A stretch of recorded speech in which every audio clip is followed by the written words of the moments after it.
Bro కొంచెం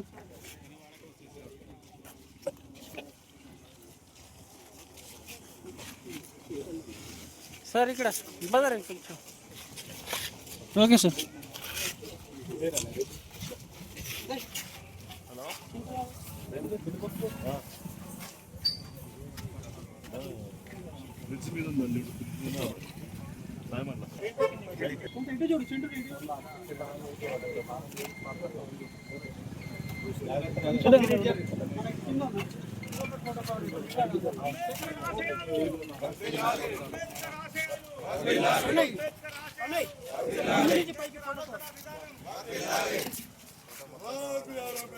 జోహార్ జోహార్ జోహార్ జోహార్ కొనసాగిద్దాం కొనసాగిద్దాం కొనసాగిద్దాం కొనసాగిద్దాం.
గారు మీరు పెట్టే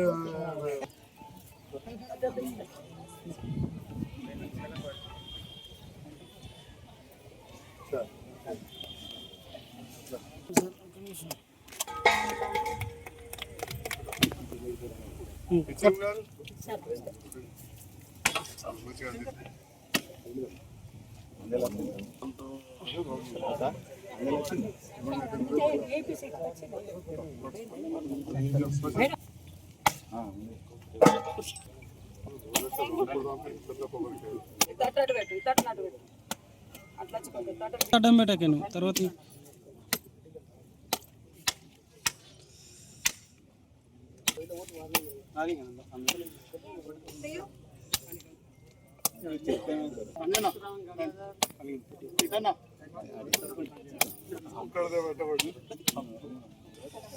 ఫోటో తీసి అంటూ మన మేడం ఫోటో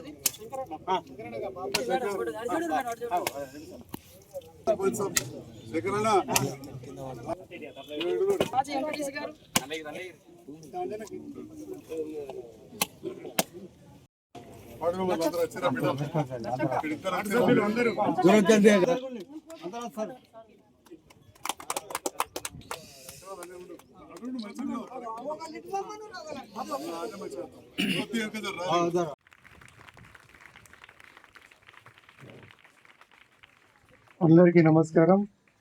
ఈనాటి అల్లీపూర్లో పలు అభివృద్ధి కార్యక్రమాలకు ముఖ్య జగిత్యాల ఎమ్మెల్యే డాక్టర్ సంజయ్ కుమార్ గారికి, అలాగే ఆత్మహత్య ఈ కార్యక్రమానికి విచ్చేసిన వివిధ గ్రామాల నుంచి వచ్చిన యువతకు, హై స్కూల్ సిబ్బందికి అందరికీ పేరు పేరున మనం హై స్కూల్లో మన గౌరవ సంజయ్ కుమార్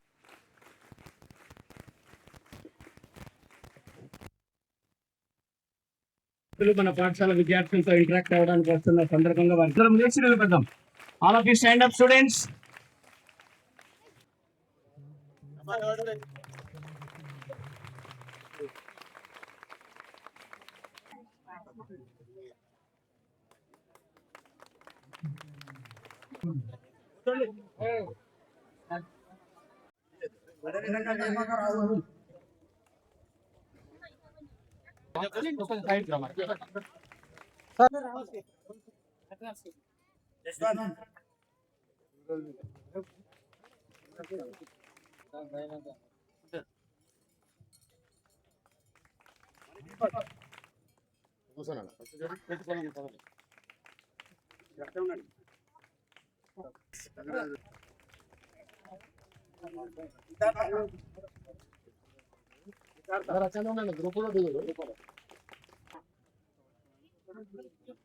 అక్కడనే ఉండండి, గ్రూప్ కూడా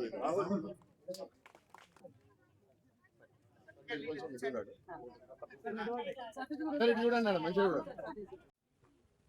స్కూల్ పిల్లలకు ప్రత్యేక కృతజ్ఞతలు అయిన డాక్టర్ సంజయ్ కుమార్ ఎమ్మెల్యే గారికి వారు మనకి కల్పించినటువంటి ఈ అవకాశాన్ని సద్వినియోగపరుచుకుంటూ ఇలాగే ఇంకెన్నో డెవలప్మెంట్ ప్లాన్స్ ఫండ్స్ మన గ్రామానికి ఇవ్వాలని మన గ్రామం తరపున వారిని కోరడం జరుగుతుంది. అలాగే ఈరోజు వచ్చి ఈ కార్యక్రమాన్ని నిర్విఘ్నంగా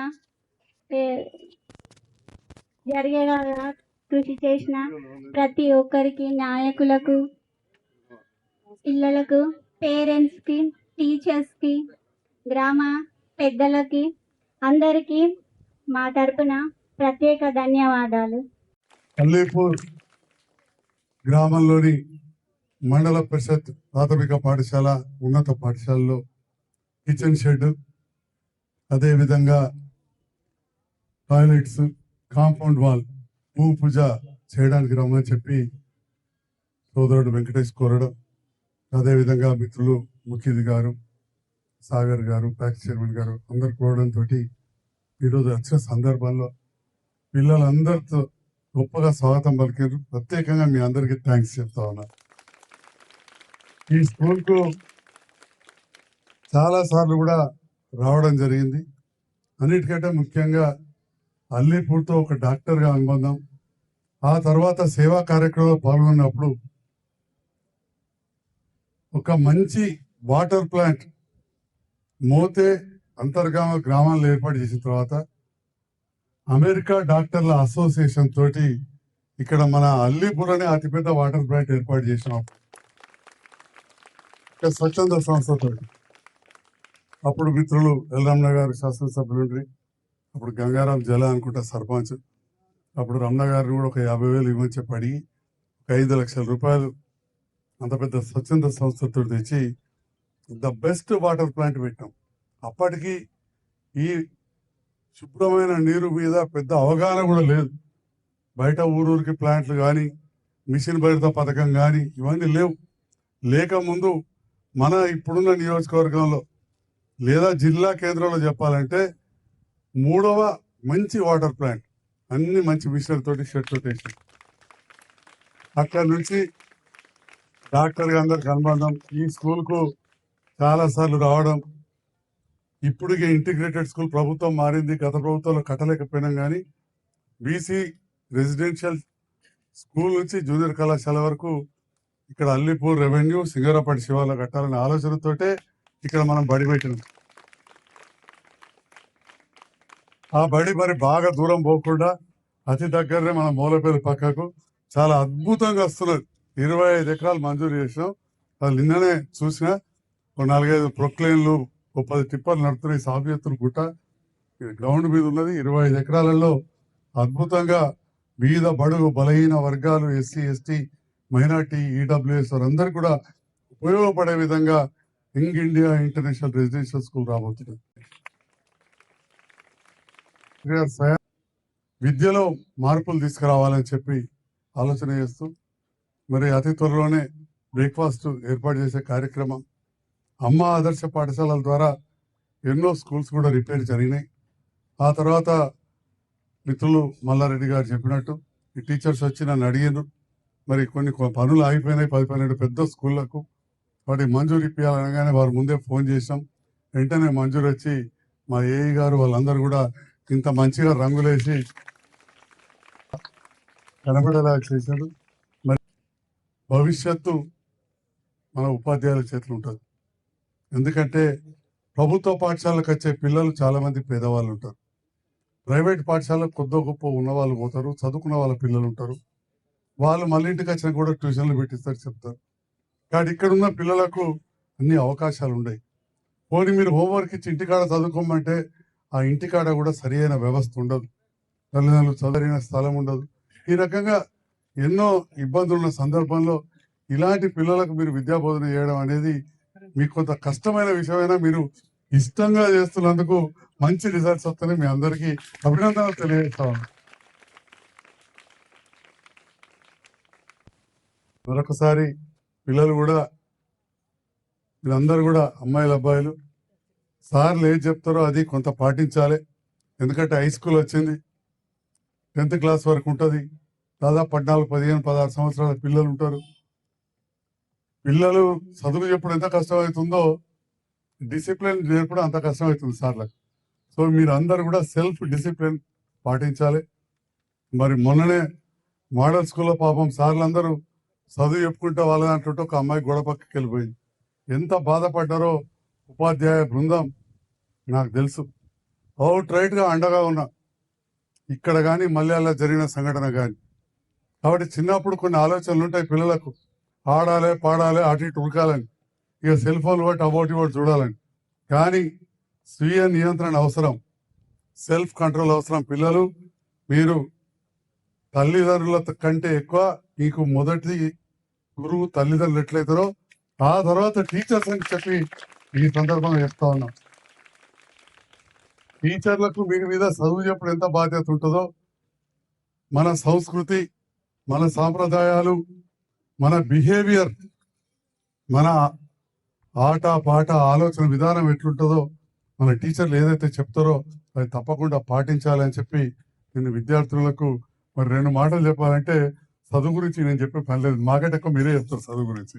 కానీ 2 మాటలు మీరు చెప్పేదానికి తోడుగా నేను పిల్లలకు చెప్తా ఉన్నా, అంతకంటే ఎక్కువ. కాబట్టి మన సార్లు చెప్పే వాటిని ఏదో చెప్తారు అట్లా అనుకోవద్దు. వాళ్ళు చెప్పే ప్రతి మాట మన కోసమే చెప్తారు, లేకపోతే మాట్లాడే టైం ఎందుకు, అయిపోయినాక వాళ్ళ ఇంటికి వాళ్ళు పోవచ్చు, 10 నిమిషాల క్లాస్ ముందు పోవచ్చు. కాబట్టి మీకు ఏదైతే విలువైన సమయాన్ని విలువైన విషయాలు చెప్తున్నారో మీరు ఆలోచించి పాటించాల్సిందిగా పిల్లలందరినీ కూడా తెలియజేస్తూ నాకు అవకాశం ఇచ్చినందుకు ధన్యవాదాలు. Thank you.